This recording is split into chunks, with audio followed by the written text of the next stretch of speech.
Whether you're just in the butterflies stage or have gone official or have been with a partner for decades, food can add the perfect spice to a relationship. Amen to that. Our next two guests know this all too well. They have earned a massive following for combining their love for food with their love for each other, and they have now compiled their recipes into a cookbook called Katherine Wants Randy. Say it again. Katherine Wants Randy Cook. Please welcome Randy Feltus and Katherine Feltus to the show. I thought I was missing some words, so we got it.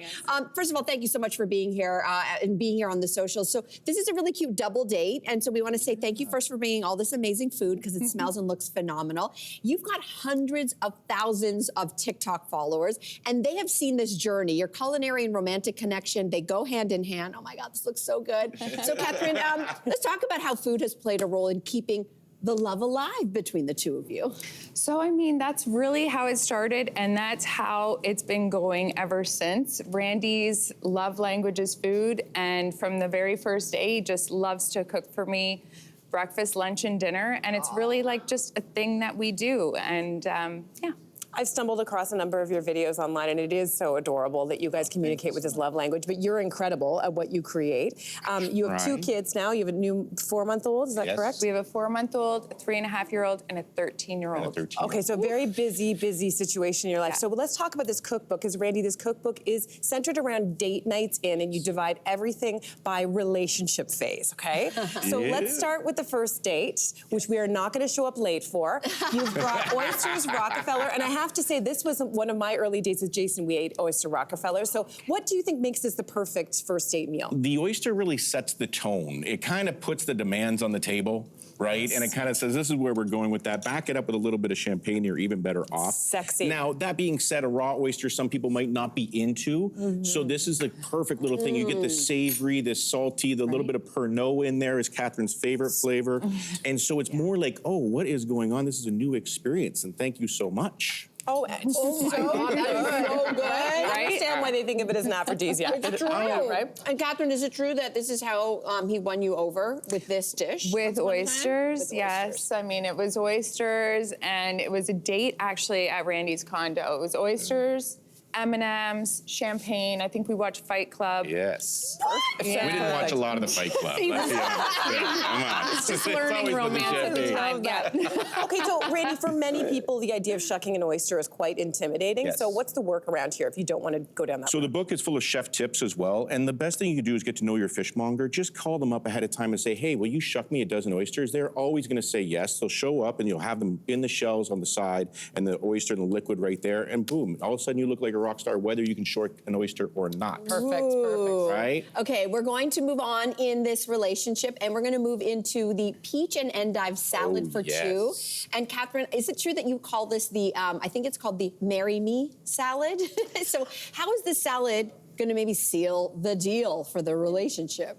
I mean, it's so easy to fall in love over this salad because there's so many amazing flavors there. And you know what? You eat it with your hands. Oh, okay. Which is really like... hands. Okay. No, it's a hand thing. It's a hand thing. I mean, Okay, so Randy, less mess is love.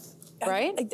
This is adorable. And we are being a little seasonal here, so we got rid of the peaches because peaches are obviously out of season. But you need to have that in your culinary world where you can just change back and forth. So we went with pears, blue cheese, walnut, and then our famous dressing, which is Dad's maple syrup and lemon juice. So the sweet, the acidity, that's it.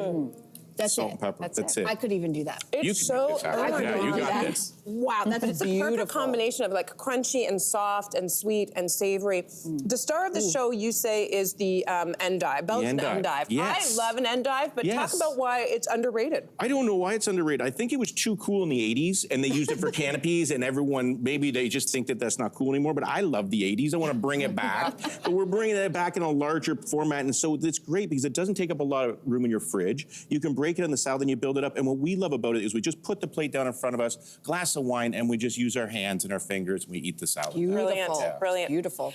Listen, sometimes we want to impress our partner, but we don't have much time. So you have a section in the book for quickie recipes, including this next dish, which is a rapini linguine. So tell us about, it's also got burrata, which you love. I said burrata. Talk about this one. So basically, it's a pesto, but with a lot of rapini, and Katherine's favorite vegetable is the rapini, and I always joke that sometimes she's high maintenance and expensive, but other times, $3 worth with a rapini will make her very happy. Oh, great. So it's about balance in this world, right? And so basically we make a pesto with rapini enriched, and then we top it off with the burrata and a little bit of olive oil, salt, and pepper, but it comes together really quickly. I mean, you think it's pretty straightforward, pasta's pretty straightforward, but how do you nail this dish? Okay, with all pasta, anyone can do this at home. Whenever you're doing pasta, add pasta water to the sauce. You want that starchy water in the sauce, and you want to finish the pasta like 4 or 5 minutes before it's ready, out of the water, into the sauce, so it cooks inside the sauce and the pasta kind of go on their date and get to know each other for 4 or 5 minutes. Hot tip.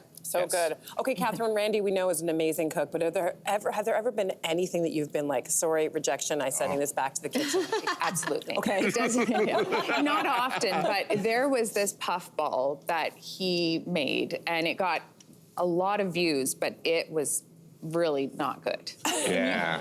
What went wrong, Randy? I don't know. It's a mushroom. I blame it on the puffball. I mean, Babe Ruth didn't hit a home run every single time, so there's got to be some failures there too. But I was really excited. It came from Dad's farm, and so he showed up, and he's like, "Look what I found, Catherine." He was excited, and I did like everything I could culinary-wise, and it just sucked. It just sucked. The question is, did you like fake it through the video, or were you honest? No, I was honest. You were honest? Never fake it, guys. Never fake it. Never fake it. Life lesson. Oh, so your cookbook ends like every great romance would, and it is called a chapter. It ends with a chapter called Happy Endings. The ending. So for this one, you have brought us some bruleed figs with a sabayon. Did I say that right? You did. You nailed that one. Yes. Yeah, nice work. For what is a sabayon, and why is this the ultimate happy ending? Well, a sabayon is an amazing sort of sweet version of a hollandaise sauce. And figs, they're gorgeous, they're refined, and I'm impressed by it every time. It's like a piece of art. Clean, right? delicious, right? There is a bit of booze in the sabayon as well, so you're kind of fortifying the dish that way, and then you get the crunchiness of the macadamia. But when figs are in season, you should eat figs every single day. This is just a perfect way to do it. I agree with you entirely. beautiful. They're one of the most perfect fruits. Thank you, guys. No Catherine, problem. Randy, thank you so much for having being us. Thank you so much here. for having us. Appreciate it. Thank you. Good. Okay, so you can find more delicious recipes in Catherine Wants, Randy Cooks, available everywhere now. And to the lucky members of our studio audience, you're all going home with your own copy today. Hey, you, come a bit closer. We've got so many more must-see interviews, spicy debates, lifestyle tips, and pop culture moments. So subscribe to our channel by tapping the logo below and don't miss out.